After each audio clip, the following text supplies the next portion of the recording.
Hello दोस्तों। 2 दिन के वीकली ऑफ के बाद कल सोमवार को मार्केट ओपन होने वाला है। और हमने पिछला सप्ताह में देखा कि जब 1 तारीख को बजट आया उसके बाद से मार्केट जो है वो बहुत ज़्यादा वॉलेटाइल रहा। कभी ऊपर गया कभी नीचे गया, ठीक है, कोई मतलब एक स्टैंडिंग पॉइंट नहीं ले पाया।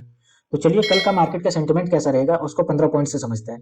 तो ये 15 पॉइंट हमें डिसाइड करने में मदद करेंगे कि कल का जो मार्केट का सेंटिमेंट रहेगा वो कैसा रहेगा। तो चलिए एक एक करके ये 15 पॉइंट को देखते हैं, ठीक है। तो सबसे पहले पॉइंट की बात करते हैं निफ्टी और बैंक निफ्टी की सपोर्ट और रेजिस्टेंस लेवल की। तो अगर हम बात करते हैं निफ्टी की, तो निफ्टी का जो सपोर्ट रहने वाला है वो इमीडिएट सपोर्ट आपको मिलेगा 21,806 पे, ठीक है। वहीं दूसरा जो मिलेगा वो 21,730 पे, और तीसरा जो मिलेगा वो 21,607 पे मिलेगा। वहीं अगर रेजिस्टेंस लेवल की बात करें तो रेजिस्टेंस आपको पहला जो मिलेगा वो 21,883 पे मिलेगा, और दूसरा जो मिलेगा वो 22,127 पे मिलेगा, और तीसरा जो मिलेगा वो 22,250 पे मिलेगा, ठीक है। ये हम देख रहे हैं पिवट पॉइंट कैलकुलेटर के हिसाब से, ठीक। अब हम निफ्टी की बात करते हैं, तो निफ्टी का जो इमीडिएट सपोर्ट आपको देखने को मिलेगा वो आपको मिलेगा 45,876 पे। वहीं दूसरा जो मिलेगा वो आपको मिलेगा 45,642 पे, और तीसरा जो मिलेगा वो 45,264 पे मिलेगा। वहीं अगर रेजिस्टेंस लेवल की बात करें तो ये आपको रेजिस्टेंस आपको देखने को मिल सकता है 46,062 पे, और दूसरा जो मिलेगा वो 46,868 पे, और तीसरा जो मिलेगा वो 47,246 पे मिलेगा, ठीक है। अब दूसरा पॉइंट कॉल ऑप्शन डेटा को देख लेते हैं। तो ये हमारे पास उसकी डेटा आ गई। तो जो सबसे ज्यादा स्ट्राइक हुआ है कॉल ऑप्शन, वो आपका स्ट्राइक हुआ है 23,000 पे, जो कि आपका 57.84 लाख का स्ट्राइक हुआ है, ठीक है। वहीं दूसरा जो स्ट्राइक हुआ है वो आपका 22,700 पे स्ट्राइक हुआ है। टोटल जो स्ट्राइक हुआ है वो 49.11 लाख स्ट्राइक हुआ है। और तीसरा जो स्ट्राइक हुआ है वो 22,200 पे स्ट्राइक हुआ है। टोटल जो है 45.41 लाख कॉन्ट्रैक्ट स्ट्राइक हुआ है, ठीक है। यानी कि कॉल ऑप्शन सबसे ज्यादा जो लिया गया है वो 23,000 के आसपास लिया गया है। यानी इनको लग रहा है कि मार्केट का जो रहेगा निफ्टी वो 23,000 से ऊपर ऊपर ही रहेगा, ठीक है। वही अगर हम कॉल राइटिंग करने वालों की बात करते हैं, तो कॉल राइटिंग जो की गई है सबसे ज्यादा वो 22,100 पे की गई है सबसे ज्यादा, जो कि है 24.86 लाख कॉन्ट्रैक्ट किया गया है। यानी कि कॉल राइटिंग करने वालों को लग रहा है कि जो मार्केट रहेगा वो 22,100 से ऊपर नहीं जाने वाला, ठीक। और दूसरा जो किया गया वो किया गया 22,800 पे, और तीसरा जो किया गया वो 22,200 पे किया गया। 22,800 पे 24.66 लाख किया गया है, और 22,200 पे आपका 24.24 लाख किया गया है, ठीक है। अब चलिए पुट ऑप्शन डेटा को देख लेते हैं। तो ये हमारे पास उसकी लिस्ट आ गई। तो ये देखिए सबसे ज्यादा जो आपका स्ट्राइक हुआ है वो 21,000 पे स्ट्राइक हुआ है। पुट ऑप्शन डेटा कितना हुआ है? 56.74 लाख कॉन्ट्रैक्ट स्ट्राइक हुआ है, ठीक है। यानी कि जो पुट ऑप्शन करने लेने वाले हैं उनको लग रहा है कि मार्केट 21,000 से जो है वो नीचे नीचे ही रहेगा, इसलिए ये 21,000 पे सबसे ज्यादा लिया। वहीं दूसरा बात करें तो दूसरा जो स्ट्राइक हुआ है वो 21,600 पे स्ट्राइक हुआ है, जो कि आपका 46.76 लाख कॉन्ट्रैक्ट स्ट्राइक हुआ है। और तीसरा जो स्ट्राइक हुआ है वो 21,500 पे स्ट्राइक हुआ है, ठीक है। जो कि टोटल स्ट्राइक हुआ है वो जो वैल्यू है उसका 43.75 लाख कॉन्ट्रैक्ट स्ट्राइक हुआ है।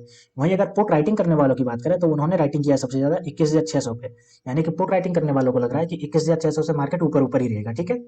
इन्होंने जो किया है वो टोटल 25.7 लाख कॉन्ट्रैक्ट स्ट्राइक किया है, ठीक है। और वहीं अगर हम दूसरा बात करें तो दूसरा आपका 21,000 पे स्ट्राइक हुआ है, जो कि हुआ है आपका देखिए 24.81 लाख कॉन्ट्रैक्ट स्ट्राइक हुआ है। और जो तीसरा है वो आपका 21,900 पे स्ट्राइक हुआ है, जो कि आपका 20.14 लाख कॉन्ट्रैक्ट स्ट्राइक हुआ है, ठीक है। तो पुट ऑप्शन लेने वालों को लग रहा है कि मार्केट जो है वो 21,000 से नीचे नीचे ही रहेगा, ठीक है। लेकिन जो पुट राइटिंग कर रहे हैं उनको लग रहा है कि 21,600 से ऊपर ऊपर ही रहेगा। अब अगला point stocks with high delivery percentage को देख लेते हैं। तो जो हाई डिलीवरी परसेंटेज होता है इसका मतलब है कि ये सब जो है इन्वेस्टर इसमें इन्वेस्ट करके अपने डीमेट अकाउंट में ले रहे हैं। तो चलिए देखते हैं कौन कौन से हैं।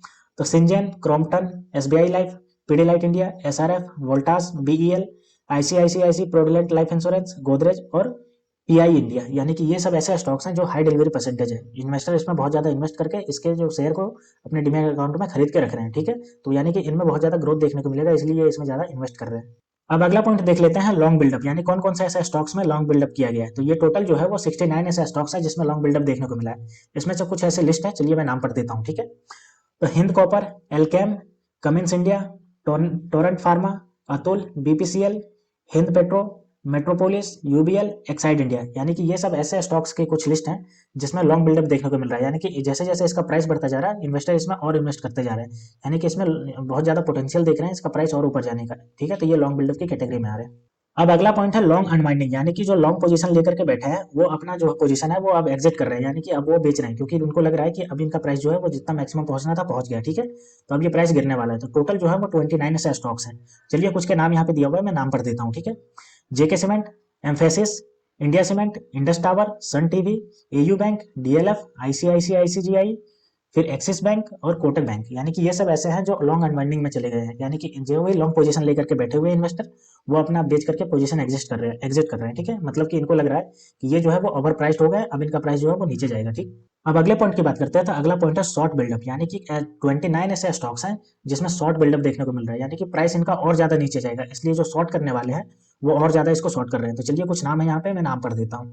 जैसे कि CUB, Bata India, Tata chemicals, MRF, L&T, ABB, Titan, HDFC life, Ashok Leyland और आरबीएल बैंक, यानी कि ये सब कुछ ऐसे स्टॉक्स हैं जिसमें शॉर्ट बिल्डअप देखने को मिल रहा है, यानी कि इनका प्राइस और ज्यादा नीचे गिरने का चांस लगा रहे हैं, इसीलिए जो शॉर्ट करने वाले हैं वो और ज्यादा इसमें शॉर्ट करते जा रहे हैं। ठीक है, अब अगले पॉइंट की बात करते हैं। तो अगला पॉइंट है शॉर्ट कवरिंग, यानी कि जो टोटल ऐसे 60 ऐसे स्टॉक्स हैं जिसमें शॉर्ट कवरिंग देखने को मिल रहा है।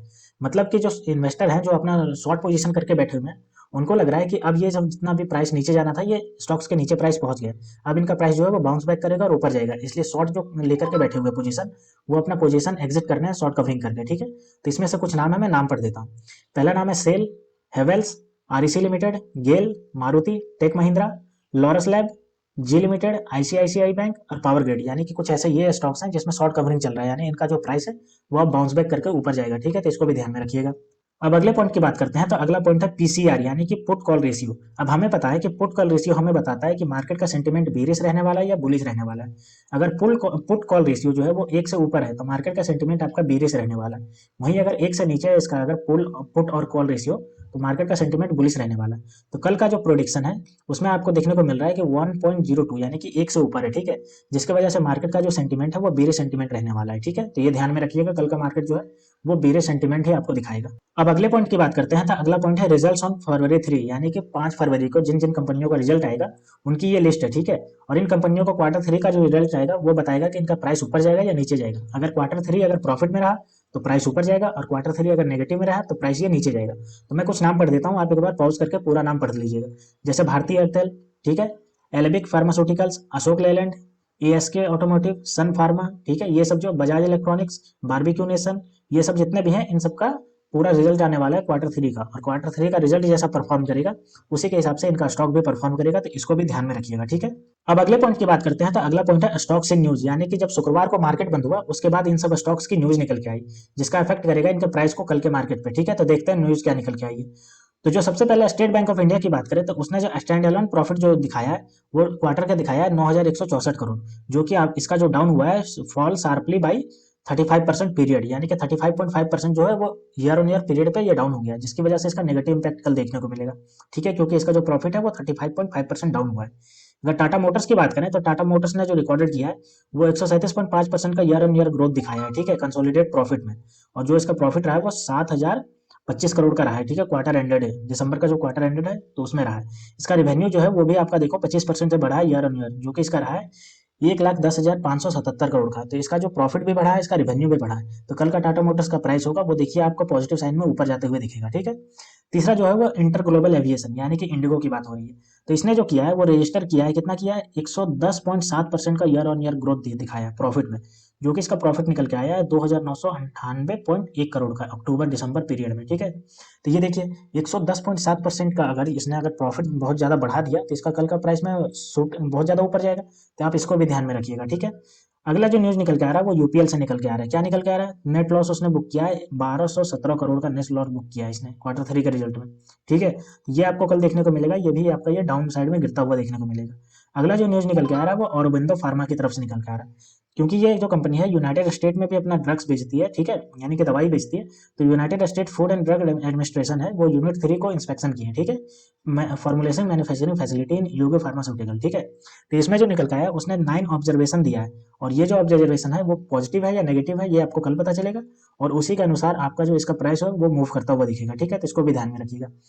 और लास्ट जो पॉइंट निकल के आ रहा है वो हमारा बैंक ऑफ इंडिया की तरफ से निकल के आ रहा है। क्या न्यूज है इसकी, तो इसने जो रिकॉर्डेड किया है वो 62.5% का year on year stand alone profit book किया है, यानी कि इसका जो प्रॉफिट है वो 62.5% से बढ़ गया है, तो ये आपको पॉजिटिव साइन में है। ठीक है, इसका जो बैड लोन है वो फॉल हुआ है, यानी कि फॉल इन बैड लोन देखिए प्रोविजन, यानी कि ये जो एनपीए होता है यानी कि नॉन परफॉर्मिंग एसेट्स जो बताता है उसमें कमी आई है, तो जिसकी वजह से ये जो कल बैंक ऑफ इंडिया का जो प्राइस होगा वो बहुत ज्यादा ऊपर जाने को देखने को मिलेगा। ठीक है, तो आप इसको भी ध्यान में रखिएगा।